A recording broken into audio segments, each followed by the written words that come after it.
Robinson is quite right, he said. McWing is intimate with the rest of these fellows. They meet at the same clubs, dine at the same cheap restaurants, and make love to the same painted ballet girls. All in a comfortable little fraternal union together, and one obliges the other on their several journals when occasion offers. Oh yes, I should make up to McWing if I were you. But how? I demanded, for though I knew McWing's name well enough, having seen it signed on ad nauseum to literary articles in almost every paper extant, I never met the man. Cannot ask any favor of a press critic. Of course not, said Lucio, and Lucio laughed heartily again. If you were to do such an idiotic thing, what a slating you'd get for your pains. There's no sport a critic loves so much as the flaying of an author who has made the mistake of lowering himself to the level of asking favors of his intellectual inferiors. No, no, my dear fellow, we shall manage McWing quite differently. I know him, though you do not. Come, that's good news, I exclaimed. Upon my word, Lucio, you seem to know everybody.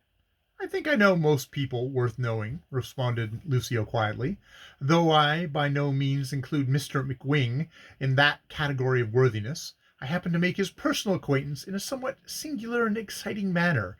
It was in Switzerland, on that awkward ledge of rock known as the Mauvaise Pass.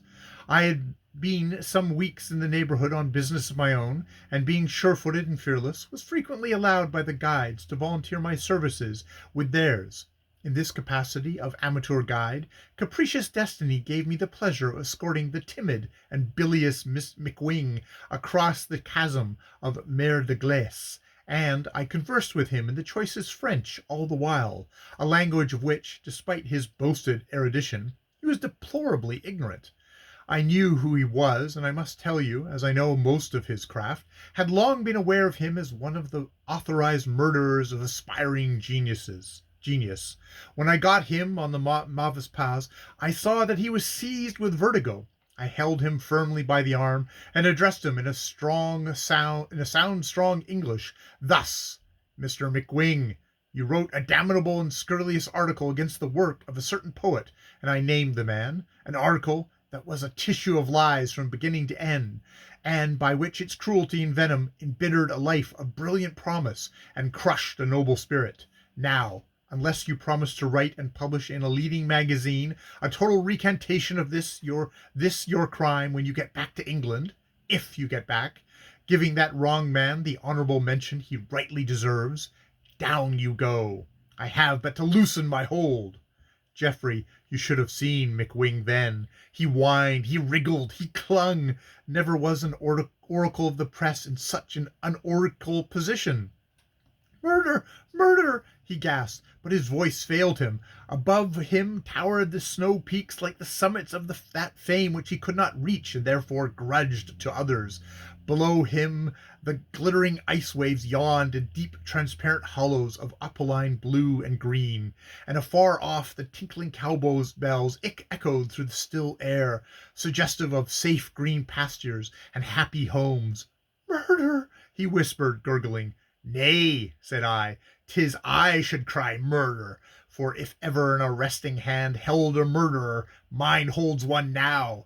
Your system of slaying is worse than that of the midnight assassin, for the assassin can kill the body. You strive to kill the soul. You cannot succeed. 'Tis true, but the mere attempt is devilish.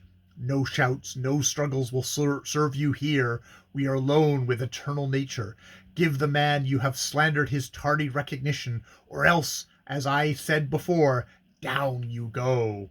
Well, to make my story short, he yielded, and swore to do as I bade him, whereupon, placing my arm round him as though he were my tender twin brother, I led him safely off the Mauvaise Pass, and down the kindlier hill, where, with what the fright and remains of vertigo, he fell a-weeping grievously.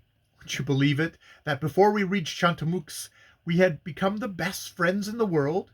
He explained himself and his rascally modes of action, and I nobly exonerated him. We exchanged cards, and when we parted, this same author's bugbear McWing, overcome with sentiment and whiskey toddy, he is a Scotchman, you know, swore that I was the grandest fellow in the world, and that if ever he could serve me, he would. He knew my princely title by this time, but he would have given me a still higher name. You are not a poet yourself? He murmured, leaning on me fondly as he rolled to bed. I told him no. I'm sorry, very, he declared, the tears of whiskey rising to his eyes. If you had been, I would have done great thing for you. I would have boomed you for nothing. I left him snoring nobly and saw him no more. But I think he'll recognize me, Geoffrey. I'll go and look him up personally. By all the gods, if he had only know who held him between life and death upon the Movus Pass. I stared, puzzled. But he did know, I said. Did you not say you exchanged cards? True, but that was afterwards, and Lucio laughed. I assure you, my dear fellow, we can manage McWing. I was intensely interested in the story as he told it. He had such a dramatic way of speaking and looking, while his very gestures brought the whole scene vividly before me like a picture. I spoke out my thought impulsively. You would have certainly made a superb actor, Lucio. How do you know I am not one? He asked with a flashing glance. Then he added quickly, No, there's no occasion to paint the face and prance over the boards before a row of tawdry footlights like the paid mimes in order to be histrionically great. The finest actor is he who can play the comedy of life perfectly, as I aspire to do. To walk well, talk well, smile well, weep well, groan well, laugh well, and die well. It is all pure acting, because in every man there's a dumb, dreadful, immortal spirit who is real, who cannot act, who is, and who steadily maintains an infinite infinite though speechless protest against the body's lie. I said nothing in answer to this outburst. I was beginning to be used to his shifting humors and strange utterances. They increased the mysterious attraction I had for him, and made his character a perpetual riddle to me, which was not without its subtle charm. Every now and then I realized, with a faintly startled sense of self-abasement, that I was completely under his dominance, that my life was being entirely guided by his control and suggestion. But I argued with myself that surely it should be so, seeing he had so much more experience and influence than I. We dined together that night, as we often did, and our conversation was entirely taken up with monetary and business concerns. Under Lucio's advice, I was making several important investments, and these matters gave us ample subject for discussion. At about 11 o'clock, it being a fine frosty evening and fit for a brisk walking, we went out, our destination being the private gambling club to which my companion had volunteered to introduce me as a guest.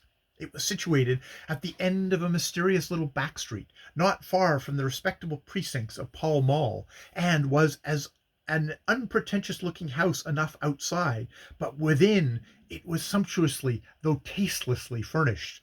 Apparently, the premises were presided over by a woman with painted eyes and dyed hair, who received us first of all within the lamp-lighted splendors of an Anglo-Japanese drawing-room. Her looks and manner undisguisedly proclaimed her as a demi-mondaine of the most pronounced type, one of those pure ladies with a past who are represented as such martyrs to the vices of men. Lucio said something to her apart, whereupon she glanced at me deferentially and smiled, then rang the bell.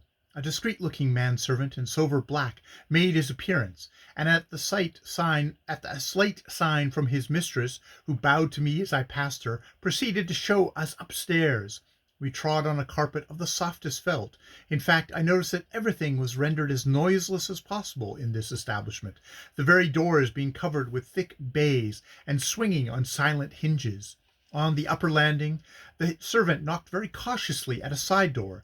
A key turned in the lock, and we were admitted into a long double room, very brilliantly lit with electric lamps, which at first glance seemed crowded with men playing at rouge et noir and baccarat. Some looked up as Lucio entered and nodded smilingly. Others glanced inquisitively at me, but our entrance was otherwise scarcely noticed. Lucio, drawing me along by the arm, sat down to watch the play. I followed his example, and presently found myself infected by the intense excitement which permeated the room like the silent tension of the air before a thunderstorm. I recognized the faces of many well-known public men, men eminent in politics and society, whom one would never have imagined capable of supporting a gambling club by their presence and authority. But I took care to betray no sign of surprise, and quietly observed the games and the gamesters with almost as impressive a demeanor as though that of my companion. Impassive a demeanor as that of my companion. I was prepared to play and to lose. I was not prepared, however, for the strange scene which was soon to occur, and in which I, by force of circumstance, was compelled to take a leading part. End of chapter 9 of The Srrws of Satan.